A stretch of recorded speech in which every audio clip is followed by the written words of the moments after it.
అదానితో జగన్ కు సంబంధం అంటూ కొందరు తప్పుడు ప్రచారం చేస్తున్నారని మాజీ మంత్రి అమర్నాథ్ ఫైర్ అయ్యారు. సెకీతో కారు చౌకగా యూనిట్ ₹2.49కే కొనుగోలు చేయడం ద్వారా 1.10 లక్షల కోట్లు ఆదా చేశామని చెబుతున్నారు.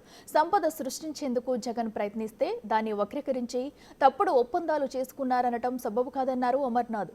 కూటమి నేతలపై పరువు నష్టం దావా వేయనున్నట్లు తెలిపారు. సంస్థతో రాష్ట్ర ప్రభుత్వం ఆ రోజు వైఎస్ఆర్ కాంగ్రెస్ పార్టీ ప్రభుత్వం ఏదో ఒప్పందం చేసుకున్నటువంటి దానికి అదానీ దగ్గర మేము లంచాలు తీసుకున్నట్టు, దానికి సంబంధించి ఎక్కడో అమెరికా లాంటి దేశంలో ఎక్కడో ఎవరో ఆరోపణ చేస్తే దాని మీద పూర్తిగా జగన్మోహన్ రెడ్డి గారిని డిఫేమ్ చేసేటువంటి విధంగా జగన్మోహన్ రెడ్డి గారి మీద చేస్తున్నటువంటి దుష్ప్రచారాన్ని తీవ్రంగా ఖండిస్తూ అనేక సందర్భాల్లో మేము మాట్లాడాం. నిన్న స్వయంగా జగన్మోహన్ రెడ్డి గారే ప్రజల ముందుకు వచ్చి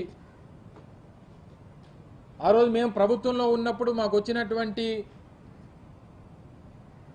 కేంద్ర ప్రభుత్వానికి సంబంధించినటువంటి సంస్థల నుంచి వచ్చినటువంటి ఆఫర్స్ని రాష్ట్ర ప్రభుత్వంగా మేము తీసుకోవాల్సినటువంటి నిర్ణయాన్ని ఏ రకంగా తీసుకున్నాం, తద్వారా ఈ రాష్ట్రానికి ఏ రకంగా అది ఉపయోగపడింది, తద్వారా రాష్ట్ర సంపదని ఏ రకంగా కాపాడాం, ఇవన్నీ కూడా చాలా వివరంగా నేను జగన్మోహన్ రెడ్డి గారు మాట్లాడుతూ చెప్పడం జరిగింది. వారు మాట్లాడుతూ మరో విషయం కూడా చెప్పారు. ఏవైతే కొన్ని పత్రికలు పనిగట్టుకొని జగన్మోహన్ రెడ్డి గారి మీద చేస్తున్నటువంటి ఈ దుష్ప్రచారాన్ని ఆపకపోతే, 48 గంటల్లో క్షమాపణలు చెప్పకపోతే 100 కోట్ల మేర డిఫమేషన్ సూట్ కూడా వేస్తామన్నటువంటి మాట నిన్న జగన్మోహన్ రెడ్డి గారు చెప్పడం జరిగింది. అయినప్పటికీ వారు అంత సవివరంగా పత్రికా సమావేశంలో వాస్తవాలను అన్నింటినీ కూడా ప్రజల ముందు పెట్టినా సరే, మళ్ళీ ఈరోజు ఆ పత్రికలు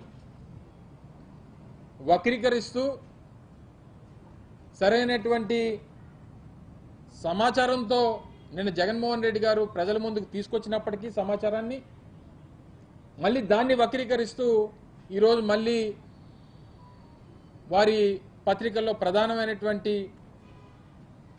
ఎజెండాగా ఈ వార్తని క్యారీ చేస్తూ మళ్ళీ ఈరోజు దుష్ప్రచారం చేసేటువంటి ప్రయత్నం చేశారు.